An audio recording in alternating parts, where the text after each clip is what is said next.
como el problema que tuvimos ayer.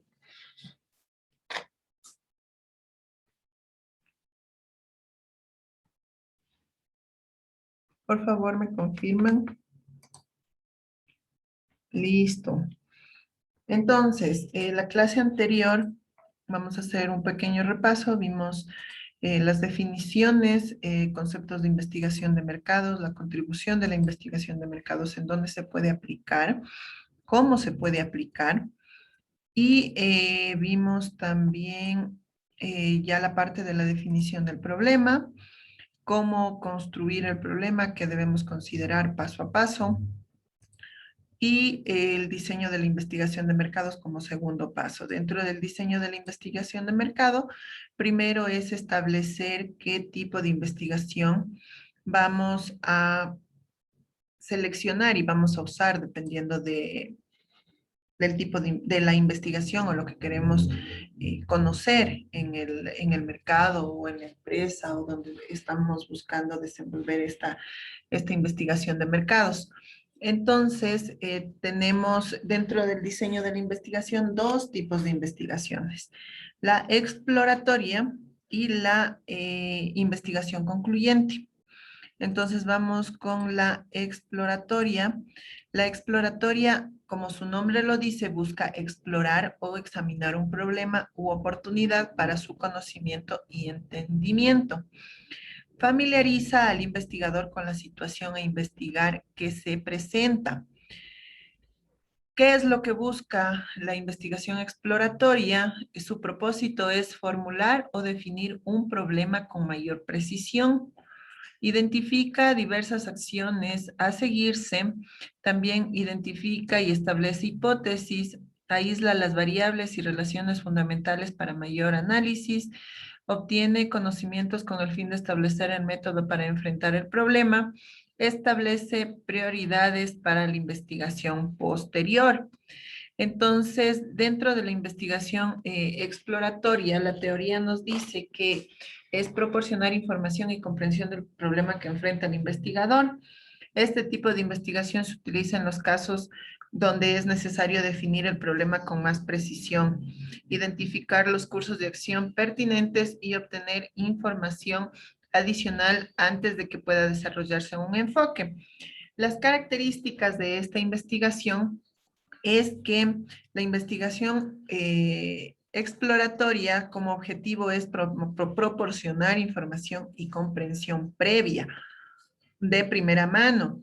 La información necesaria solo se define vagamente y el proceso de investigación es flexible y no estructurado.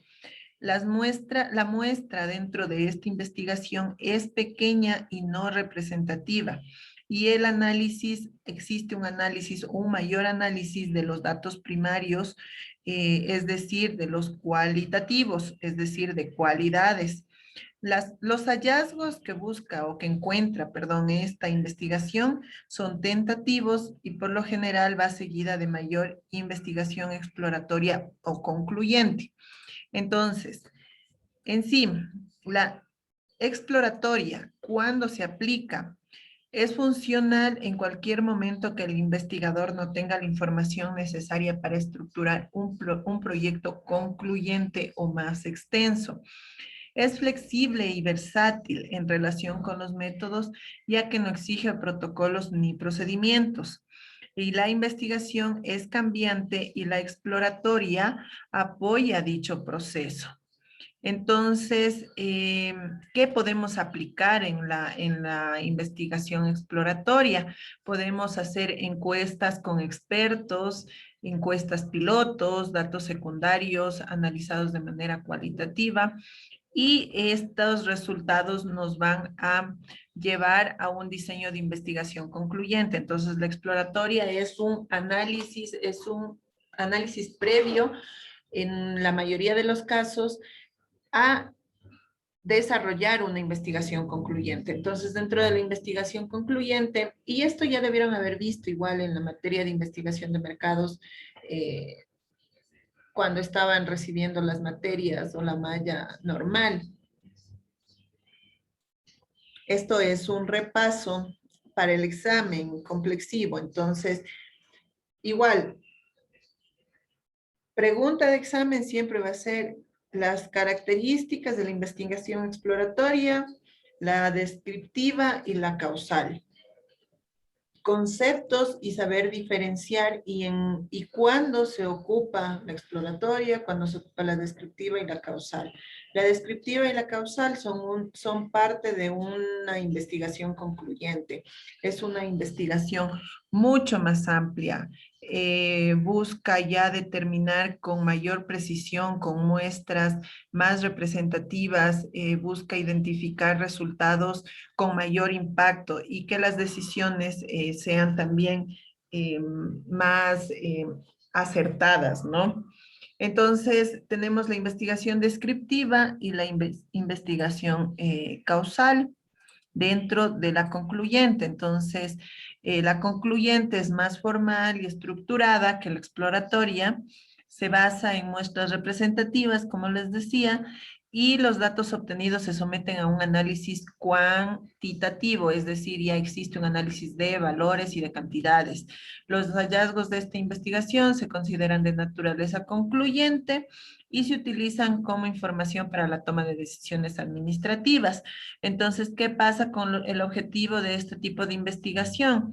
Eh, Prueba hipótesis específicas y examina relaciones. Se caracteriza por la información necesaria, se define con claridad, el proceso de investigación es formal y estructurado, la muestra es grande y representativa, el análisis de los datos es cuantitativo, mientras que en el exploratorio era cualitativo, y los resultados son concluyentes, es decir, nos permite tomar decisiones. Estos hallazgos se usan como información para la toma de decisiones. Entonces, la investigación descriptiva, volvemos acá al cuadrito, dentro de la concluyente tenemos la descriptiva y la causal. La descriptiva igual se clasifican en diseño transversal y longitudinal, y la transversal en transversal simple y múltiple. Entonces, la investigación descriptiva es describir algo, por lo regular, las características o funciones del mercado. Esta descriptiva es, como su palabra lo dice, describe, detalla. Entonces, ¿qué es lo que hace? Describe todas las características de grupos pertinentes como consumidores, vendedores, organizaciones.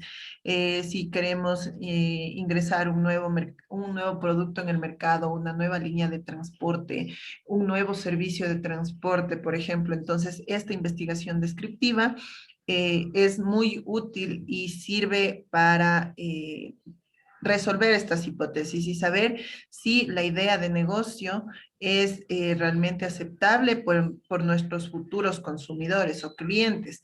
Esta investigación descriptiva igual calcula el porcentaje de unidades de una población específica que muestran cierta conducta por medio del uso de las herramientas estadísticas y ya aplicando el muestreo en sí. También determina la percepción de las características del producto. Por ejemplo, como les decía, si quiero ingresar un nuevo producto en el mercado o si quiero ingresar una nueva línea de transporte o un nuevo servicio en la comunidad. Entonces, esta investigación sí me sirve para esos casos. Me permite también determinar el grado en que las variables de marketing están asociadas, por ejemplo, el producto, el precio, la plaza, la promoción. Entonces, todas estas variables de marketing, cómo están asociadas y cómo lo aceptan los clientes. También permite hacer predicciones específicas, por ejemplo, si necesitamos saber cuáles serán las ventas al menudeo de un producto en específico o de una área de la empresa, ¿sí? Entonces, eso dentro de la investigación descriptiva. Eh, es muy importante aquí definir que para describir las características de grupos relevantes como consumidores, consumidores, vendedores, organizaciones, se utiliza esta investigación. Podemos también utilizar para hacer pronósticos, tendencias, participación, cobertura. ¿Cómo se diseña esta investigación exploratoria? Comienza su proceso a partir de una hipótesis y esto sí es importante también, ¿no? Esto puede estar en el examen. ¿Cuál es el proceso o los pasos para diseñar una investigación descriptiva? Primero, parte de la definición de una hipótesis, se establece objetivos generales y específicos, se debe definir un problema claro y las necesidades de información que requiere debe estar planteada y estructurada paso a paso y debe especificar de manera clara quién lo va a hacer, qué, cuándo, dónde, por qué y cómo. ¿Sí? La descriptiva, en la investigación descriptiva se puede usar, por ejemplo, encuestas, grupos focales, datos de observación y otros. Entonces, si regresamos al cuadrito, dentro de la investigación descriptiva tenemos el diseño transversal, los diseños transversales, que son simple y múltiple. En el diseño descriptivo que se utiliza con más frecuencia en la investigación de mercados, ¿sí? Incluye la recolección de información de una muestra que se mide una sola vez. Entonces, por ejemplo, el diseño transversal simple se toma una sola muestra y se obtienen los resultados de información una sola vez. Los diseños transversales compuestos, en cambio, son los estudios que toman como referencia diferentes muestras y se miden en diferentes momentos. En ocasiones se puede realizar incluso un cruce de variables bajo un análisis de cohortes. Ya vamos a ver igual qué es un cohorte, que consiste en tomar una muestra dentro de un rango determinado, medirlo en diferentes momentos para comparar los datos. Entonces, ¿qué es el cohorte? El cohorte, por ejemplo, a ver, les voy a compartir la otra diapositiva para ver los cohortes. Entonces, ¿qué es un ejemplo de cohorte? Aquí tenemos eh, por ejemplo, se toma una cohorte de estudio de personas que toman agua saborizada entre los 15 y 25 años de edad. Dicho análisis se realizará en un periodo de tiempo de 20 años, realizando la medición cada 5 años. Entonces, la población que mido hoy no va a ser la misma que dentro de 5 años y sus hábitos también son diferentes. Entonces, por eso aquí tenemos el año 2000, luego el 2005, luego el 2009. Los años de 15 a 25 años, de 20 a 30 años y de 25 a 35 años. Entonces, el análisis de cohortes nos permite identificar qué pasa entre los grupos de edades en los diferentes años. Entonces, establece intervalos entre dos variables, tanto para las X como para las Y. Entonces, por ejemplo, en el año 2000, en la edad de 15 a 25 años, tenemos que consumir el 25.5 de agua saborizada, mientras que en el 2005 tenemos el 30 y en el 2009 74.50. Pero si vamos a comparar, y este cohortes nos permite igual, por eso están las flechas, comparar entre intervalos, entre años e intervalos de edad también. Entonces yo puedo comparar el año, las edades de 15 a 25 años del año 2000 versus la edad 20 a 30 años del año 2005. Entonces me permite realizar ese análisis. Entonces, regresamos. Ese es el diseño transversal. Ahora vamos al diseño longitudinal. Este se da cuando se mide una muestra fija en diferentes variables repetitivamente. Permanece igual a través del tiempo, brinda un panorama interno en la situación actual y los cambios que se presentan con el paso del tiempo. Por ejemplo, el crecimiento del nivel académico de los estudiantes de un grado X de un colegio a medida que van avanzando en sus estudios. Entonces, el longitudinal tiene esta característica de escalamiento, podemos decirlo, ¿sí? Aquí podemos observar la la diferencia entre el criterio de evaluación, el diseño transversal y el longitudinal. Por ejemplo, detección del cambio. En cambio, en los datos, tenemos en el diseño longitudinal, tenemos mayor precisión. La cantidad elevada de datos recopilados, igual en el longitudinal, es más preciso. De logística. Sí, a ver, alguien está hablando, ¿tiene alguna pregunta? ¿No? Ya, entonces la precisión igual tiene mayor precisión el longitudinal. La muestra representativa, sin embargo, el diseño transversal puede tener mayor muestra representativa que el longitudinal, y las tendencias de las respuestas también aquí se puede enfocar más en el diseño transversal que en el longitudinal. Entonces, ¿por qué la diferencia? En muchos de los casos, longitudinal, siempre vamos a estudiar a las mismas personas en diferentes momentos, como por ejemplo veíamos el caso de los niños que están en un grado X y luego ascienden a uno superior y a otro superior. Entonces, el estudio longitudinal lo que hace es mantener y evaluar a estos mismos estudiantes.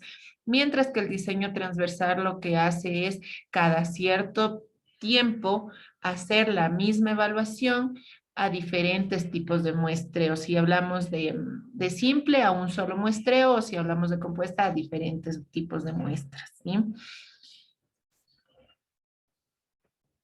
Ya, y de ahí tenemos dentro del cuadrito la investigación causal. La investigación causal se utiliza para obtener ya evidencias de relaciones causales, causa y efectos. Entonces, los administradores de marketing o quien lleva la parte de investigación de mercados, continuamente toman decisiones basadas en supuestas relaciones causales. Sin embargo, estas suposiciones no están justificadas, por lo que la validez de las relaciones causales deben examinarse mediante una investigación formal, y aquí ya entra en marcha la investigación causal.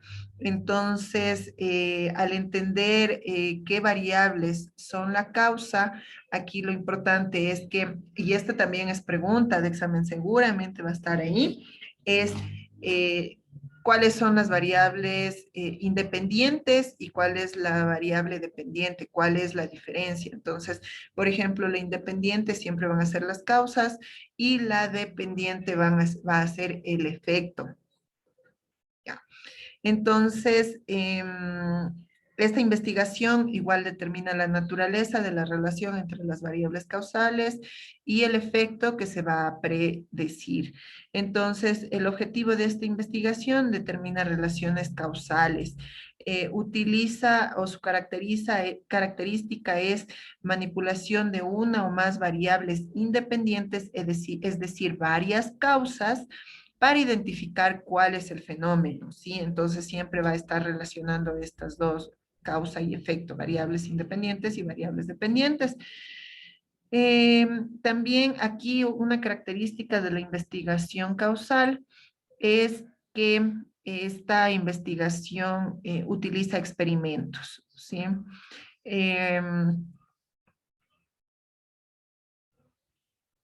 ¿Qué más podemos ver? El objetivo de la investigación causal es comprender las variables que son causa de lo que predice, el por qué sucedió un hecho, es decir, por qué existe un efecto.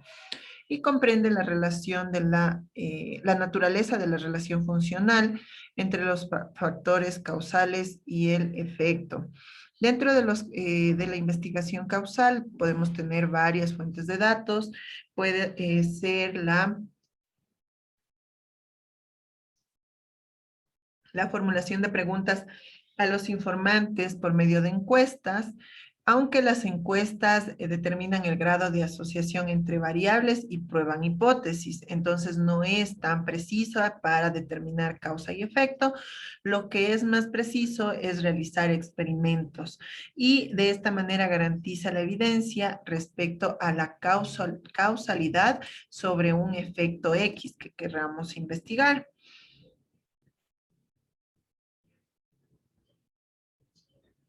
Ya. Entonces, en sí, y ahí ya hemos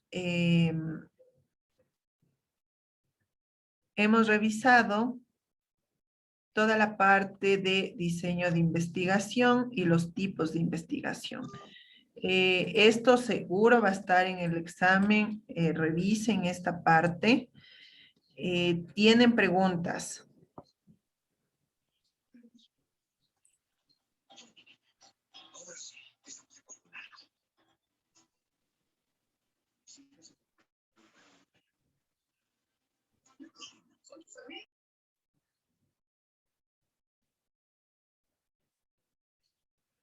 Hay preguntas.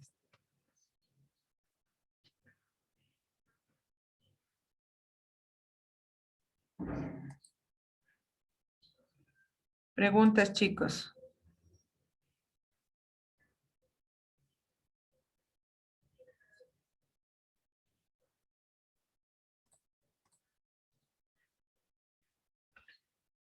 ¿Será posible que nos ayude con las diapositivas? A ver, en este momento voy a cargar en la unidad. Denme un minuto.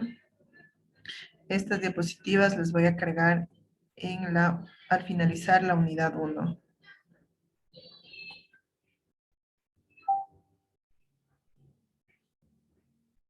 A ver, las voy a poner donde dice...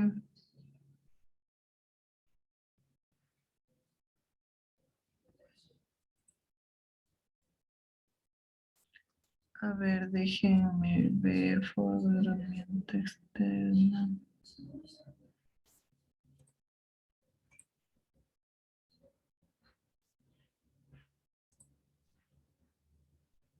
Denme un minuto, por favor.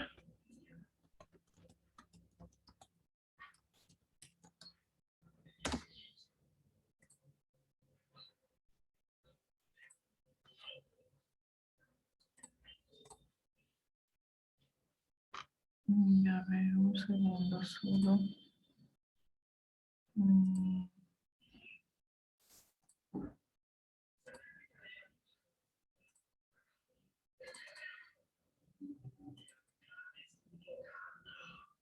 Un concepto de investigación.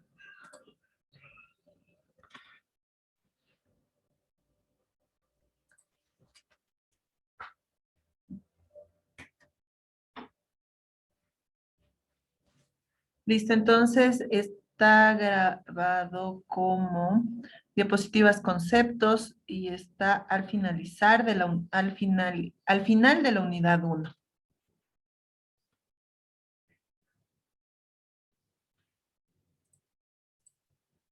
Sin embargo, todavía tenemos, esto es un resumen de toda la información que está en unidad 1, ¿no?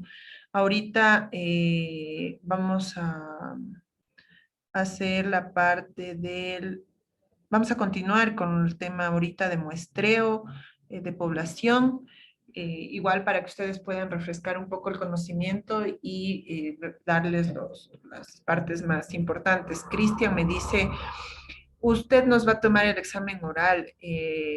No me ha confirmado la dirección académica, no me ha dicho si las voy a tomar yo. Realmente desconozco. Podría preguntarle al coordinador académico, pero nada más, o sea, yo realmente no estoy confirmada todavía nada del tema de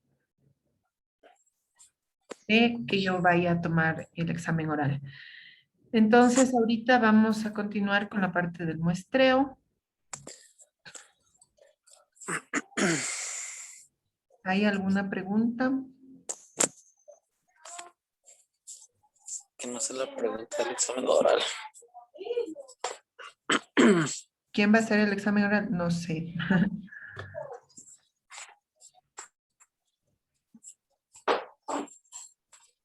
Ya, listo, entonces ahora vamos con la parte una vez que ya se seleccionó el tipo de investigación que vamos a aplicar, sea exploratoria o sea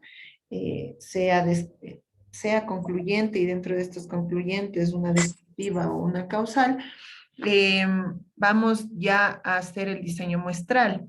Entonces, ¿qué es lo que consiste en definir y calcular los valores de la población muestra unidad de estudio? Por favor, si pueden ayudarme apagando los micrófonos. ¿Alguien está abierto el micrófono? Muchas gracias. Listo, entonces decía que aquí se define los valores de la población, muestra, unidad de estudio, individuo, las variables, tamaño de muestra y tipo de muestreo del problema o experimento.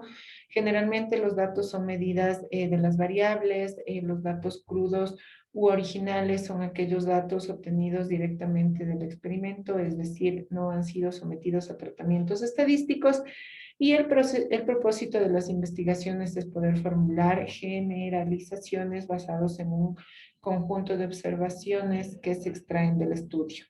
Entonces aquí intervienen, como ya podemos ver, varios conceptos y que esto es importante también para el examen, que sepan concepto y definiciones y diferencias incluso de población, muestra, individuo, variable, qué es el tamaño de la muestra y también el tipo de la muestra, ¿sí?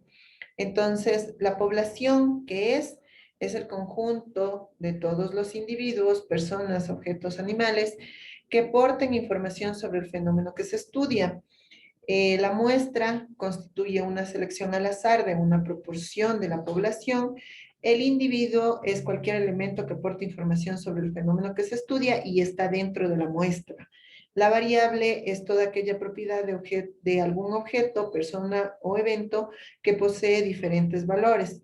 El tamaño de la muestra viene a ser la calidad y validez de los resultados de una investigación, depende del tamaño de la muestra. Y el tipo de muestreo es la selección de los diferentes tipos y técnicas de muestreo que puede haber. Entonces tenemos el aleatorio simple, el sistemático, el estratificado y el conglomerado. Entonces aquí tenemos los mismos conceptos con grafiquitos.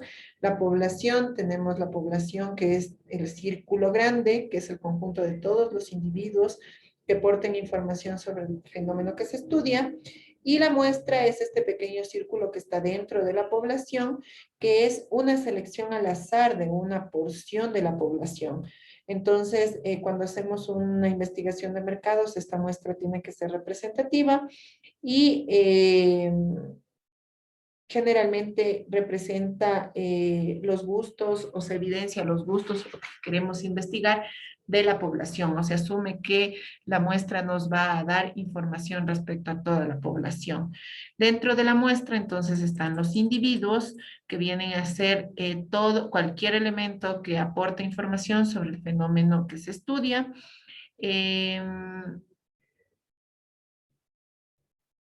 Y este individuo igual está dentro de la muestra, ¿no? Las variables son todas aquellas propiedades de algún objeto, persona o evento que posee diferentes valores. El término variable implica una característica que cambia, tal como la frecuencia cardíaca, la presión arterial. Durante el proceso de investigación se deben definir las variables independientes y dependientes. Entonces recuerdan que también vimos que cómo es más fácil identificar las variables independientes y dependientes. Entonces, las independientes vienen a ser las causas y las dependientes el efecto. Entonces, el individuo está dentro de el individuo proporciona esta variable, porque este es el que nos va a dar la información sobre el fenómeno que estamos estudiando. Pasos para diseñar, para el diseño muestral, principalmente es determinar los tipos de variables. Entonces, aquí tenemos las variables independientes y las variables dependientes.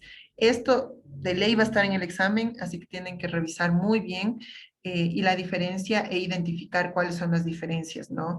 Entre las variables independientes y las dependientes. Las independientes es la que habrá de ser manipulada en un experimento, es decir, aquella que cambia y posee potencial de afectar la variable dependiente. Por lo tanto, este tipo de variable es controlada sistemáticamente por el investigador durante un experimento científico y se busca hallar el efecto que tiene una o más variables. Entonces, las independientes siempre van a ser las causas y la dependiente es el efecto y se determina antes o después de haber tratado la variable independiente. Representa la medida que se emplea para determinar el efecto de la variable independiente. El- Dentro de estas variables también hay variables cualitativas y cuantitativas. Recuerdan que les había dicho que eso también es importante, que ustedes estén al tanto. Entonces, las cualitativas son aquellas que se refieren a cualidades o atributos que no son medibles dentro de la investigación y las cuantitativas ya son susceptibles de medición y ya se usa términos numéricos y se subdividen a su vez en cualitativas continuas y cuantitativas continuas y discretas. Entonces, las continuas pueden asumir cualquier valor, son números reales, y las discretas asumen valores enteros, números enteros. Entonces, por ejemplo, si hablamos de personas, no podemos dividir a las personas, tienen que ser números enteros, entonces siempre va a ser una variable cuantitativa discreta. Y si hablamos, por ejemplo, de metros de tela, de litros de leche, entonces podemos usar números reales o cualquier valor y es una variable cuantitativa continua. Entonces, esta diferencia, sí, y estos conceptos es muy importante que ustedes lo estudien a la perfección. Entonces, aquí igual en esta diapositiva ustedes tienen información. Tienen información, está en la plataforma de hecho, y aquí hay ejemplos, ¿no? De variables, ustedes pueden revisarlo. De ahí pasamos ya al tamaño de la muestra. Existen diferentes tipos de muestreos. Tenemos el muestreo aleatorio simple por conglomerados. Entonces, pero el más usado es el muestreo aleatorio simple. Dentro de este tipo de muestreo, lo que ustedes, bueno, primero hay que tener en cuenta que el muestreo lo que nos indica es la calidad y validez de los resultados de una investigación y que depende del tamaño de la muestra. Si una muestra es demasiado grande, implica un desperdicio de recursos y una muestra demasiado pequeña disminuye la utilidad de los resultados. Entonces, el muestreo aleatorio simple tiene dos tipos de fórmulas para poblaciones conocidas y desconocidas. Entonces, aquí tenemos las fórmulas y qué es lo importante de estas fórmulas, que ustedes identifiquen cada una de las variables. Entonces, aquí tenemos N, que es el tamaño de la muestra aproximada, N minúscula, ¿no? Es el tamaño de la muestra aproximada, Z, que es el nivel de confianza, P, que es la variable positiva, es la probabilidad de que suceda en la investigación algo positivo y Q es la variable negativa, es decir, la probabilidad de que suceda algo negativo dentro de la investigación. E viene a ser el error de tolerancia de la estimación, es decir, el error con el que se está calculando la muestra. Una vez que tenemos esto, también podemos calcular la población el muestreo para poblaciones finitas o infinitas, y aquí tenemos la fórmula, donde igual n minúscula viene a ser el tamaño de la muestra, n sub 0 es el tamaño de la muestra aproximado, y n mayúscula el tamaño de la población bajo estudio. ¿Sí? Igual aquí dentro de la diapositiva está más detalles sobre cada una de las variables. Lo importante que aquí debemos conocer e identificar, por ejemplo, el error, que es el error a causa de observar una muestra en lugar de la población completa. Entonces, usualmente se encuentra entre 0 y 10, en algunas ocasiones puede ser mayor al 10%. Sin embargo, hasta el 10% tiene mayor credibilidad del estudio. Si supera ese 10%, la credibilidad disminuye, ¿no? Y las decisiones también son menos exactas. El nivel de confianza, que viene a ser la probabilidad a priori, que el intervalo de confianza calcula y contenga el verdadero valor de un parámetro. Entonces aquí se indica siempre 1 menos alfa, que es el error de significancia, y habitualmente se da en porcentaje. Entonces, en cualquier ejercicio de cálculo de muestreo vamos a decir cuál es el nivel de confianza, y usualmente está entre el 95, 99, 99.9%, siempre superior al 90%. Entonces, ¿cómo se calcula el nivel de confianza? Es 1 menos alfa en porcentaje. Entonces, vendría a ser siempre 1 menos 95%, entonces el nivel de confianza es del 5%. Si mi nivel de confianza es del 99%, entonces el cálculo sería 1 menos 99%, me da como resultado 1%. Y el valor Z es la constante que, de acuerdo a la tabla de distribución normal, aplica un cierto nivel de confianza. Entonces, la tabla de distribución Z, igual ustedes ya lo debieron haber visto, es esta tabla donde se identifica por medio del nivel de confianza y el cálculo que ya vamos a ver adelante, se identifica dentro de estos valores entre X y Y el valor resultante y se suman los valores que me dan entre X y de esa manera tengo el valor de Z. Entonces, regresamos al ejemplo del cálculo de Z. Por ejemplo, para un nivel de confianza del 88%, vendríamos a primero calcular 1 menos 88%, que es alfa nos vendría a dar 0.12, dividido el valor del error de estimación para 2, es decir, 0.12 para 2, tenemos 0.06. Entonces, al irnos a la tabla, les voy a poner la tablita. Ay, que ya no está. Denme un ratito, que aquí está. Ya. Entonces nos vamos a la tabla. Como vemos aquí, y en la tabla buscamos el valor 0.06. El valor más aproximado dentro de los valores que contienen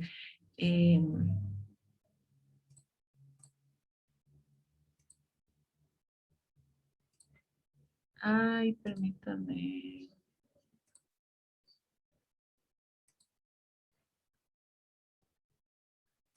Algo no pasó, algo pasó. Ya. A ver, quiero verles dónde está distribución Z.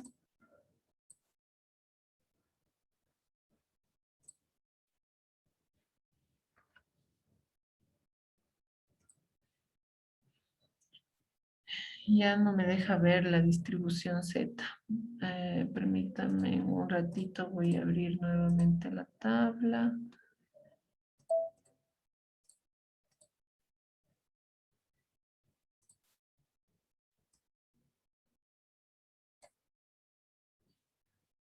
Correcto, ahí sí ya tenemos la distribución Z. Entonces aquí tenemos la Z, entonces en el ejemplo decíamos que como valor de alfa nos daba el 0.06. Buscamos en la tabla Z el valor más aproximado al 0.06 y viene a ser el 0.0594, que me da el que se encuentra aquí 0.0594. Tenemos aquí. Y al momento de identificar, entonces voy a subirle le voy a sumar 1.5 más 0.06. Entonces, mi valor va a ser 1.56 y ese vendría a ser mi valor Z. Entonces, no creo que dentro del examen se encuentre, calculo el valor Z o identifique el valor Z, pero sí sería bueno que ustedes lo repasen.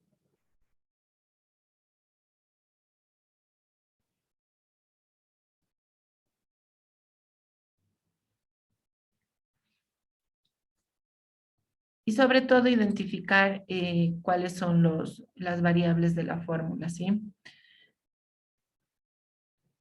Los tipos de muestreo, que tenemos el muestreo aleatorio probabilístico por conveniencia, el muestreo aleatorio, en este todos los elementos tienen la misma probabilidad de ser elegidos, los individuos que forman parte de la muestra se elegirán al azar mediante números aleatorios, y el muestreo aleatorio probabilístico puede realizarse y se puede clasificar en muestreo simple, sistemático, estratificado y por conglomerados. El muestreo aleatorio simple es el método más simple y sencillo. Consiste en extraer todos los individuos al azar de una lista o de una población. Y este viene a ser un muestreo bastante eficaz. Las ventajas, esto sí, por favor, repásense bien. El muestreo simple es sencillo y de fácil comprensión, cálculo rápido de medidas y varianzas, se basa en la teoría estadística y existen paquetes informáticos para analizar estos datos. Las desventajas es que requiere que se posee de antemano un listado completo de toda la población. Cuando se trabaja con muestras pequeñas es posible que no represente a la población adecuadamente. El muestreo sistemático se utiliza cuando el universo de población es de gran tamaño o necesita extenderse en el tiempo. Entonces aquí se usa una variable que es K, que es el cálculo entre n mayúscula dividido para n minúscula, es decir, el tamaño del universo dividido por el tamaño de la muestra, ¿sí? El muestreo sistemático, las ventajas, que es fácil de aplicar, no siempre es necesario tener un listado de toda la población. Cuando la población está ordenada, siendo una tendencia conocida, asegura una cobertura de unidades de todos los tipos. Y la desventaja es que si la constante de muestreo está asociada con el fenómeno de interés, se puede hallar estimaciones sesgadas. El muestreo sistema aleatorio estratificado. Aquí la diferencia es que se asignan proporciones o se hacen estratos y se le asigna una cuota que determina el valor de miembros de cada uno, ¿sí? Entonces aquí se utiliza el n sub i, que viene a ser n por la multiplicación de n mayúscula I dividido para n minúscula, donde n mayúscula I es el tamaño de la población del estrato y el ni minúscula es el tamaño de la muestra del estrato I. El estratificado, las ventajas que tiende a asegurar una muestra que sea adecuada y representativa a la población en función de variables seleccionadas y se obtienen estimaciones más precisas por el hecho de tener estratos. Y el conglomerado es muy parecido, sin embargo, aquí se utiliza ya para zonas geográficas y en poblaciones, ¿sí?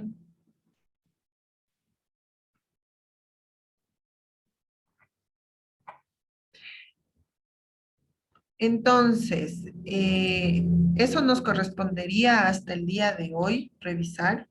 Estamos ya igualados.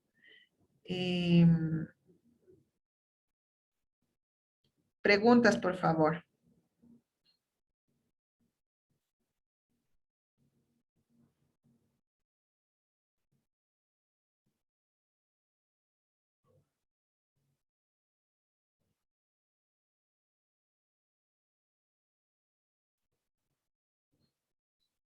¿No hay preguntas?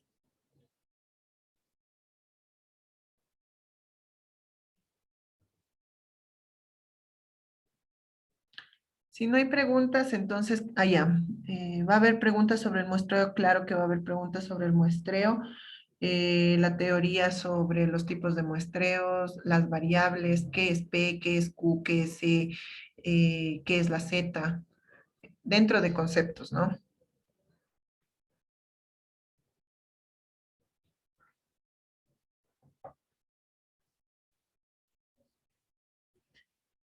Solo tenemos Z mayor, o Z menor es la misma en este caso.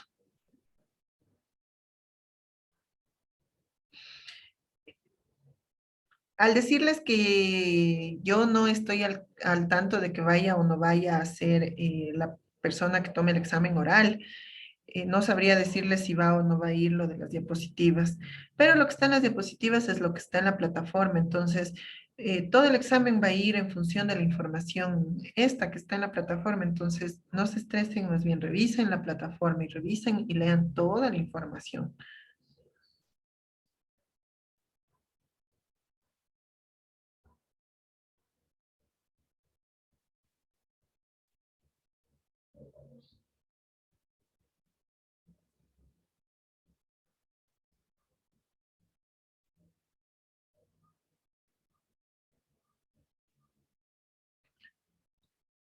¿Y alguna otra pregunta?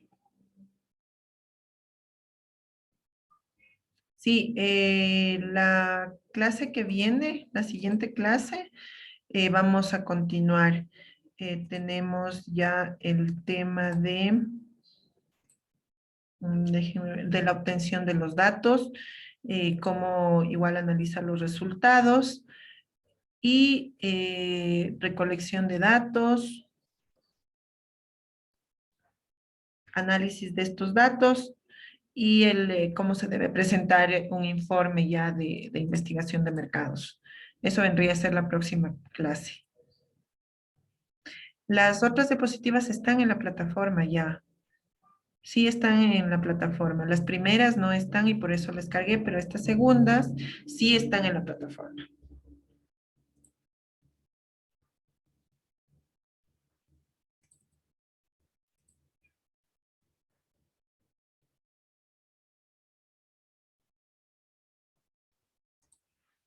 Entonces, si no existe alguna otra pregunta, quedamos ahí. Nos vemos el día, me parece que el día viernes. Y por favor, revisen la plataforma y si es que tienen dudas para solventarlas. Que tengan, no, último día el viernes, no, el viernes es el penúltimo día. El último día es el lunes 7. Entonces, quedamos ahí, que tengan una buena noche. Gracias por haber asistido y nos vemos el día viernes. Que descansen.